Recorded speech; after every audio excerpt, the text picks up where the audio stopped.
Good morning, শুভ সকাল। কেমন আছেন সবাই? আশা করছি ভালো আছেন। আমিও খুব ভালো আছি। আজকে নতুন একটা রেসিপি নিয়ে চলে এসেছি। এই রেসিপিটা আপনাদের সাথে শেয়ার করব। এই রেসিপিটা আপনারা সকালে ব্রেকফাস্টেও করতে পারেন, আবার রাতে ডিনারেও খেতে পারেন। রেসিপিটা বানানোর জন্য আমরা নিয়েছি দুটো পেঁয়াজ, মাঝারি সাইজের দুটো পেঁয়াজ নিয়েছি কিছুটা ধনেপাতা, আর নিয়েছি 4 থেকে 5টা লঙ্কা। আমরা প্রথমে সবগুলো নিয়ে সুন্দর করে ধুয়ে খোসা ছাড়িয়ে নেব। পেঁয়াজটা সুন্দর করে ধুয়ে নেওয়ার পরে এবার আসতে হবে কাটতে। এবার আমরা এক একটা জিনিস সুন্দর করে কেটে নেব। প্রথমে আমরা পেঁয়াজটা কেটে নেব, একদম ঝিরিঝিরি করে কুচিয়ে ফেলব পেঁয়াজটাকে। দেখতেই পাচ্ছেন আপনারা পেঁয়াজটা ঠিক কীভাবে কাটছি, এভাবেই কাটবেন। একদম ঝিরিঝিরি করে পেঁয়াজটা কুচিয়ে ফেলবো আগে আমরা, তারপরে বাকি জিনিসগুলো কাটবো। পেঁয়াজটা আমাদের প্রায় কাটা হয়েই গেছে, আর সামান্য পরিমাণ বাকি আছে কাটতে, সেটুকুও কেটে নেব। আমাদের সব কিছু কাটা হয়ে গেলে আমরা একটা প্লেটে সুন্দর করে রেখে দেবো। সাজিয়ে গুছিয়ে রাখতে কার না ভালো লাগে বলুন? তাই সুন্দর করে সব কিছু কেটে সুন্দর করে একটা প্লেটে সাজিয়ে গুছিয়ে নেব, তারপরে রান্নাটা করব। পেঁয়াজটা তো সুন্দর করে কুচিয়ে নিয়েছিলাম আমরা, নিয়ে প্লেটে রেখে দিয়েছিলাম। এবার আমরা লঙ্কাটা কেটে নেব।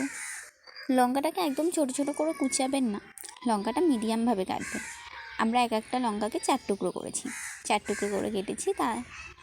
তার জন্য খুব বেশি বড়ও হয়নি লঙ্কাগুলো, আবার একেবারে কুচিয়েও ফেলিনি।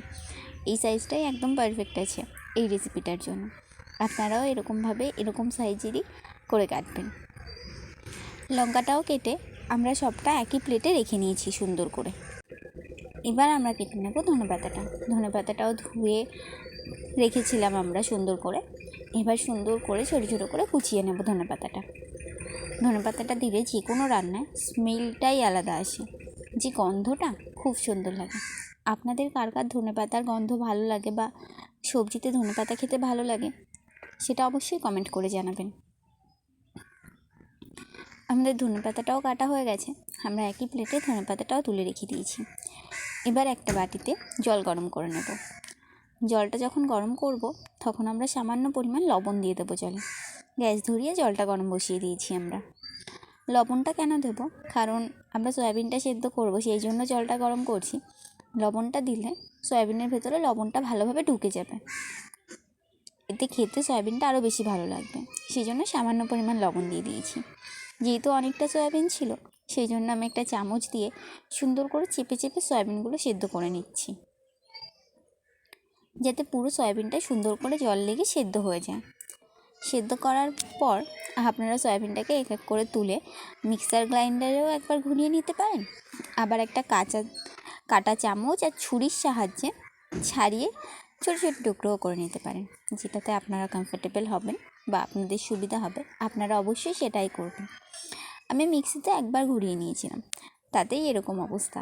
দেখুন, ঠিক এইভাবে আপনাদেরও গ্রাইন্ড করে নিতে হবে এটাকে। তারপর একটা কড়াই বসিয়ে কড়াইতে তেল গরম করতে হবে।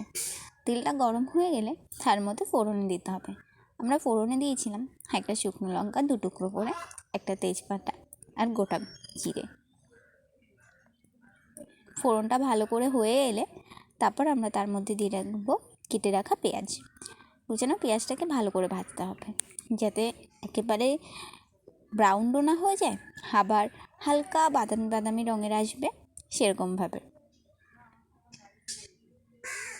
পেঁয়াজটা হালকা একটু ভাজা হলে আমরা তার মধ্যে দিয়ে দেবো লঙ্কাটা, যাতে পেঁয়াজটার সাথে লঙ্কাটাও ভাজা হয়ে যায়। পেঁয়াজ লঙ্কাটা ভাজা একটুখানি হয়ে এলে একসঙ্গে মিশিয়ে নিয়ে তার মধ্যে দিয়ে দেবো লবণ আর পরিমাণ মতো হলুদ। যেহেতু লবণটা আমরা কম দেবো, কারণ আমরা যখন সয়াবিনটা সেদ্ধ করেছিলাম তখন তার মধ্যে সামান্য পরিমাণ লবণ দিয়েছিলাম, সেই জন্য এখন গ্রেভিটা বানানোর জন্য কম লবণ দিলেও হবে। আমাদের কাছে আজকে টমেটো অ্যাভেলেবেল ছিল না, সেই জন্য আমরা কিছুটা কেচাপ দিয়েছিলাম। আপনারা চাইলে টমেটোই দিতে পারেন, আমার কাছে যেহেতু ছিল না তাই আর দেওয়া হয়নি। কিছুটা কেচাপ দিয়ে দিয়েছি, দিয়ে সুন্দর করে নিয়েছি। মশলা থেকে জল ছেড়ে এলেই তারপর দিয়ে দেবেন গুঁড়ো মশলাটা। আমরা গুঁড়ো মশলাই দিয়েছিলাম, শুধুমাত্র জিরে গুঁড়ো। জিরের গুঁড়ো দেওয়ার পর ভালো করে মশলাটাকে নাড়িয়ে নেবেন। যদি মশলাটা কম মনে হয় সয়াবিনের তুলনায়, তাহলে তো মশলা থেকে যেই তেল ছেড়ে আসবে সেই মশলাতে সামান্য পরিমাণ জল দিয়ে দেবেন। জলটা একটু ফুটে এলেই তারপর তার মধ্যে দিয়ে দেবেন আগে থেকে গ্রেট করে রাখা সয়াবিনটা দিয়ে সুন্দর করে মাখিয়ে নিতে হবে।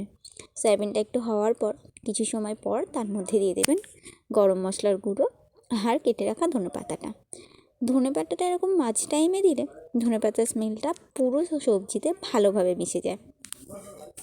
আমাদের মোটামুটি সব দেওয়াই কমপ্লিট। এবার একটু জলটা টেনে এলেই আমাদের রান্না কমপ্লিট হয়ে যাবে। জলটাও প্রায় টেনে এসেছে, দেখতে পাচ্ছেন আমাদের রান্না কমপ্লিট হয়ে গেছে। এবার আমরা এটা নামিয়ে নেব।